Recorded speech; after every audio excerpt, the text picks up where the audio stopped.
Hello, hello, and welcome back to a personal journey in the Dr. Joe Meditations. This is where I share about my experience, my meditations at Marco Island, September 2023, where I did the week-long, followed by the AFU. So this is day 6 of the week-long. We're almost there at the end. 23rd of September 2023, day 6, meditation number 1, pineal gland, 4.5 hours. So if you're not sure what these are about and you haven't seen the previous one, I would suggest you go to day 1. So it makes a bit more sense. Anywho.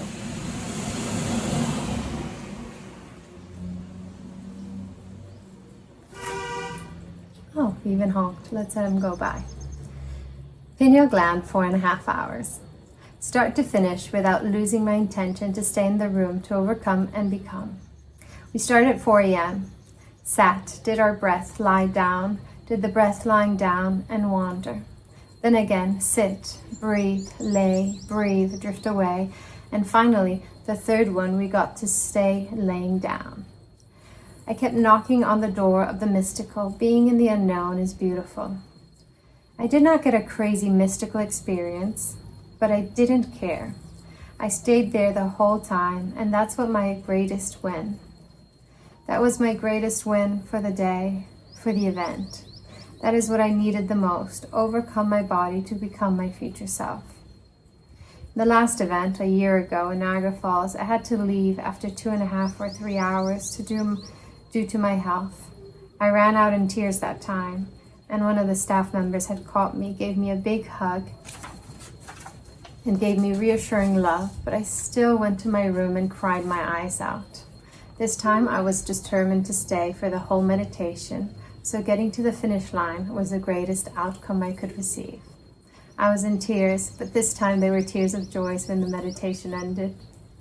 Throughout the meditation, I had some beautiful as well as some intrusive thoughts and visions. Just a few mini boosts of bliss where light, colors, and shapes kicked off. Saw people I loved, my partner, my mother, my dad, and a few other friends. Had a moment where I started hearing the words I am on repeat.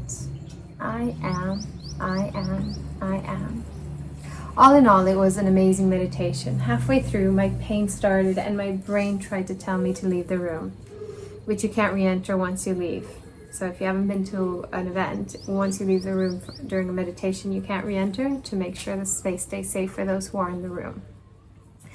And each time I told the body to stop as I had no intentions to leave. It hurt, it kept coming back, but I kept telling it to shush. So I'm very proud of my mind to have stayed the whole session. I love myself. That's what I wrote. I love myself. I have to say it with a serious voice. I love myself. Day 6, meditation number 2 at 10 a.m. Walking meditation 13, walk for the world. Ooh, this is going to be long. This was an intense one. All right.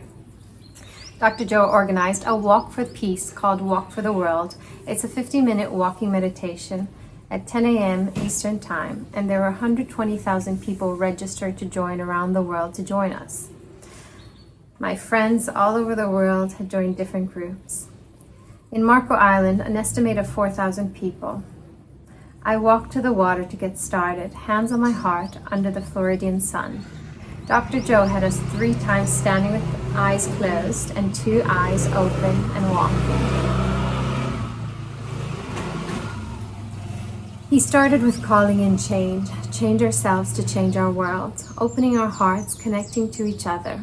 So much love all around, bringing us all together as one in this moment. This meditation was extremely emotional for me, letting go of past selves and choosing to change into our best future selves. When I first opened my eyes, felt so much love. I walked through the crowd feeling so much love, in love with everyone. So much love, tears flowing freely. We then stopped, closed our eyes, and went back into our hearts. I can't remember what he was talking about, but it sounded like he was talking straight to me. He had us forgive, and the moment forgiveness came up, I saw myself in a past life I had already experienced, felt, and seen. In 2016, I accidentally took a Reiki course and accidentally re-experienced a past life where I was in well, a past life. I don't want to go into the details. In this meditation, I was forgiving myself for my choices of that past life and chose to lead with my heart instead of weapons. I was forgiving my choice, and it was devastatingly painful. I stretched even further and changed the patterns by dropping my weapons and to lead with love. I walked forward, opening my heart with an explosion of light in it. I stood in front of the people and had them all do the same. When Dr. Joe told us to walk, I walked as a leader of light, going first, weapons free, leading with the heart, leading in love. As I walked into the past life, I kept holding on to this light and love from all the people behind me as one. And those against us were doing the same, all dropping our weapons, turning into the light. I walked with so much light and love in me, leading us all to that light. I felt so strong, and I was in a trance, seeing the particles in the sky flickering. I loved changing my past. By the last stunning meditation part, I was in a full trance, feeling so much love and light through every cell of my body. I felt whole, grateful, and happy. I ended up falling to my knees in gratitude. Thank you, thank you, thank you. It was so powerful. That one I truly remember as a strong meditation where I just felt the oneness from everyone there, feeling the pain of the world, and yet the choices and opportunities for healing for everyone. It was beautiful. Day 6, meditation number 3 at 4:45 p.m. was a second healing. As yesterday we did a 15-minute meditation in the foyer whilst Dr. Joe prepped the Heelys, tuning into the heart and the energy that heals. So we did the same thing.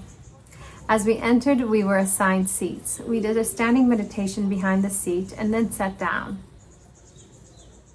to put ourselves into coherent energy. We rubbed our hands and started shooting loads of love to the person in front of us. I had all types of experiences, but mostly calling in the different healing entities that I have experienced lately. It was beautiful and emotional healing. I kept visualizing the woman sitting from their chair, standing up and feeling 100% healed. We gave her some time to come back to the room, and then we all hugged. She shared that she was feeling light all over her body and on fire. She pointed at the area where it was starting from, me, so I felt very proud of my efforts in helping her out. We were all laughing and giggling because she said her bra popped off, and she said she was feeling so much love from everyone in the room, but could not stop laughing at the thought that her bra popped off. So she asked me to help her put it back on. I remember her, she was beautiful. She had this beautiful long black hair and blue piercing eyes. She actually came to my yoga class. I gave a free yoga class while we had a few days off. And it was beautiful. She's a yoga instructor, and she's just getting back into it because she's had trouble with her body, but she's just such a beautiful human being. I was so honored to be there. I wish I could remember her name, and I wish I wrote it down. Anywho, it was another great meditation. Day 6, meditation number 4, walking meditation of the noble heart.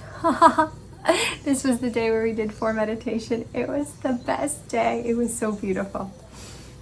6:30 p.m., so sunset. This one is hilarious. Walking down the beach as I arrived a few minutes late, all the beach was full of people shouting and, what does that mean? Shouting and falling back from the energy. Kaboom!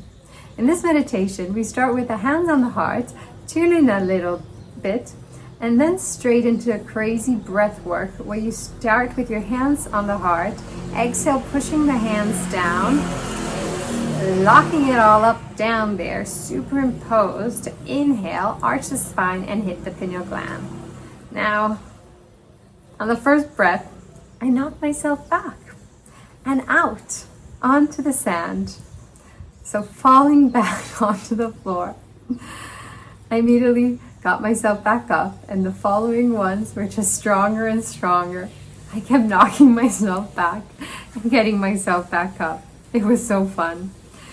We then walked and I was in a trance. The second time we stopped, instead of 4 breaths, it was so many more. At least that's how it felt like. It felt like it never stopped. We must have been doing the breath at least 10 times. This time, I had a volunteer next to me because as I was falling, he or she held me. I felt them hold my hand. I was trying to get it when I felt a push on my lower back. I was a bit annoyed, thinking they were trying to move me, to then find out in a talk that it was Dr. Joe that said, if you felt a push on your lower back, it was me correcting you so that you could go a little bit deeper. So apparently Dr. Joe pushed me on my lower back to make sure that energy shoot up. And sure enough did, because after the beginning annoyance, I remember this so clearly, because I was like, oh, they're holding on to me. They're constricting me. But then I found out from the team that if you're a bit too Italian, so moving around, exploding your hands and falling back, and there's people next to you, they want to make sure that everybody's safe. So sometimes they just stand in between you and the other person, and that might have happened. But pressing the lower back forwards is only Dr. Joe, so I got a little extra help from him. Thank you, Dr. Joe. Appreciate it. I knocked myself down, then got up, shake the sand off, and went at it again. I just love doing this breath. I was falling in love with being me and feeling my noble self. All I can remember from this meditation is we kept doing this strong breath, falling back in this pure delight, divine light, where the energy would just explode in the brain and knock you back. I wish we could do it over and over again, but it eventually ended, and I felt so relaxed. I love the Noble Walk. It's such a great one, but I would never do it, at least not if Dr. Joe isn't there. And his team, I mean. I really would need Dr. Joe's team. Ooh, day 7. I'll have to wait for the next one. Bye. Ciao, ciao.